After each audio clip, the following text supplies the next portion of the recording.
Ele é um magnata, filântropo e autor norte-americano.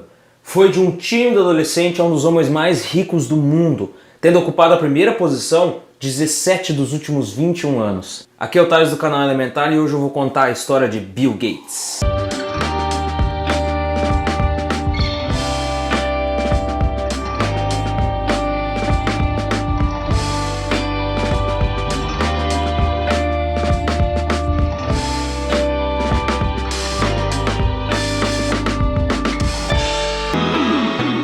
William Henry Gates, o terceiro, nasceu em uma família de classe alta em Seattle, Washington, no dia 20 de outubro de 1955. A família adorava competições e o jovem Bill logo pegou o gosto por competir. Um dos seus jogos favoritos, banco imobiliário.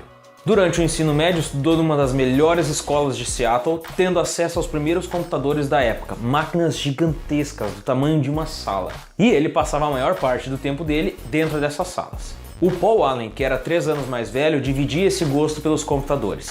Eles começaram uma longa amizade, inclusive criando alguns códigos de software juntos. Em 1970, eles criaram um programa de computador que media o tráfego da cidade de Seattle. Além deles ganhar muito dinheiro com isso, chamou tanta atenção que em 1972, com 17 anos, Bill Gates foi para Washington trabalhar como mensageiro do Senado americano. Logo em 73, então, entrou na Harvard, fez curso de matemática e direito. Em 74, os dois já estavam na capa da revista Popular Electronics, que destacava o primeiro microcomputador do mundo. O criador desse computador, Ed Roberts, apostou nos dois para que eles criassem um software que funcionasse nessa máquina. O Paul e o Bill, então, passaram a trabalhar incessantemente na criação desse projeto. Dia e noite trabalhando, e aí depois de 2 anos eles foram lá até o Ed e mostraram, assim disse o Bill, o código mais animal já escrito. E funcionou. No início de 75, então, os dois criaram a Microsoft. O trabalho, então, estava se tornando tão exaustivo que Bill Gates teve que largar a faculdade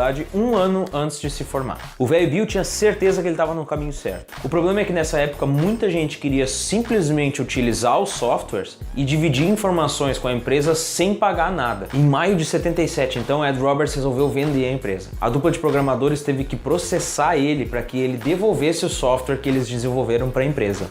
A Microsoft venceu esse processo e passou a expandir as linguagens de programação. A partir daí, eles acumularam um bom capital e foram expandindo cada vez mais. Em novembro de 1980, a IBM bateu na porta da Microsoft. O objetivo, então, era criar um novo sistema operacional que fosse de acordo com a nova invenção dos computadores pessoais que a IBM havia produzido. O Bill rapidamente convenceu eles de que o QDOS, um programa que ele mesmo comprou da Seattle Computers por $50 mil, era adaptável a esse novo computador pessoal que a IBM havia criado. Depois das adaptações, então, o Bill chamou esse sistema de MS-DOS, que era o sistema operacional em disquete da Microsoft. Não bastando, a IBM queria comprar o sistema operacional que tinha dado origem ao MS-DOS. Só que o velho Bill, muito esperto, não vendeu e passou a cobrar uma licença sobre cada DOS instalado nos novos computadores da IBM. Entre 78 e 81, o grande destaque foi o crescimento da empresa. Passou de 18 colaboradores para 128 e o lucro de 8 para 32 milhões. Esse crescimento todo é, na verdade, resultado das vendas de software. Enquanto as empresas tinham que pagar por cada nova licença, a Microsoft vendia o programa para a empresa que bem desejasse. Logo, em 83, mais de 30% dos computadores mundiais funcionavam com softwares que foram criados pela Microsoft. Para o velho Bill, era uma época maravilhosa de crescimento das empresas que estavam sendo comandadas por pessoas de menos de 30 anos de idade. Aos 28 anos, então, ele recebe a notícia de que o Paul Allen, o grande sócio dele, foi diagnosticado com linfoma de Hodgkin, uma variação do câncer. Quando o Allen foi afastado da empresa, Bill Gates era o único representante principal da empresa. Em abril de 84, ele foi apontado pela revista Time como representante de uma nova maneira de fazer negócio. Ele aliava tecnologia e estratégias empresariais para fazer a venda dos seus produtos. Em 85, atingiu 280 milhões em vendas. Foi quando ele lançou o Microsoft 1.0, o programa que mais fez sucesso da empresa. Logo depois do lançamento, as pessoas começaram a notar uma semelhança com o Macintosh da Apple. Era de fácil manuseio, as questões dos ícones, o mouse, então as pessoas começaram a comparar isso, mas não deixava de existir uma interface muito simples e muito amigável para o consumidor. Em 86, então, ele abriu o capital da empresa para a Bolsa de Valores, permanecendo com 45% das ações, se tornando um bilionário aos 31 anos de idade. A IBM, nesse momento, optou por substituir o DOS. Passou a trabalhar num novo sistema operacional, chamado de OS/2. O velho Bill, com medo que esse OS/2 poderia substituir o Windows, passou a trabalhar numa nova versão 3.0 do Windows. Em 22 de maio de 1990, ele lança o Windows 3.0, que foi o campeão de vendas da empresa. Anos depois, já em 97, surgiu uma empresa, a Netscape, que estava sendo campeã em vendas de programas para uso de navegação na internet. Foi então que a Microsoft decidiu colocar o Explorer dentro da cópia de todos os Windows vendidos. Essa estratégia então acabou levando o governo a processar a Microsoft por monopólio, alegando que a ideia de colocar softwares junto com o sistema operacional acabava com a concorrência, em uma época onde eles eram vendidos de forma independente.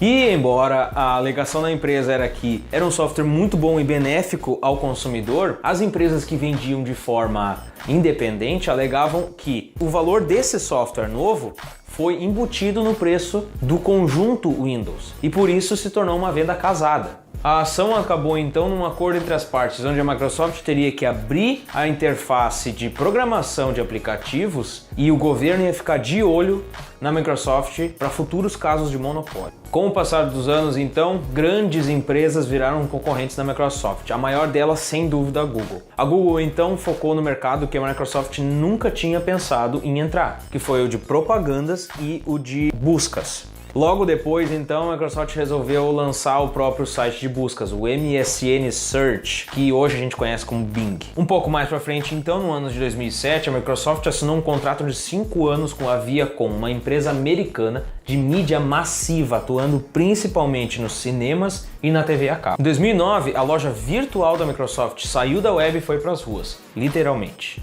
Assim como outras empresas, e seguindo uma tendência, o velho Bill colocou as lojas físicas em funcionamento. A Microsoft Store já conta com mais de 110 unidades espalhadas pelo mundo. Em 2010, era hora de apostar no mercado de telefonia móvel, com 2 lançamentos. O primeiro deles, um fracasso total, o Kin, que durou 48 dias. Os estudos indicam que foram vendidas entre 500 e 10 mil unidades. Simplesmente uma piada considerando todo o histórico de vendas da Microsoft. A segunda aposta foi o Windows Phone 7. Ele era um sistema operacional pronto para celulares, telefonia móvel. Ele privilegiava conteúdos como mídia, jogos, trabalho, fotos, entre outras coisas. Foi feito para bater de frente com o Google, o Android, e também com a Apple, né?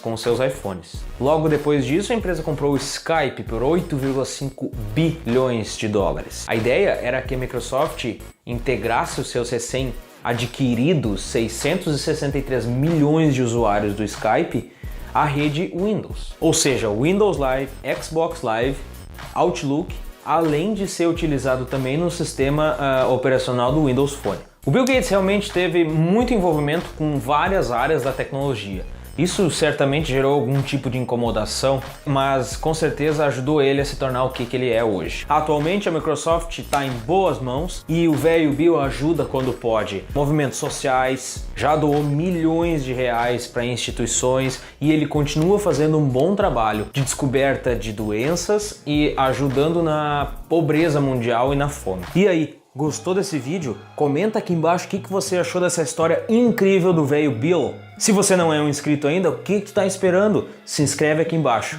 Ajuda também a compartilhar esse vídeo com alguém que você conhece. Se você quer ver mais vídeos como esse, comenta, deixa o like e compartilha para que a gente consiga fazer mais vídeos como esse. Isso motiva a gente a fazer mais vídeos, tá bom?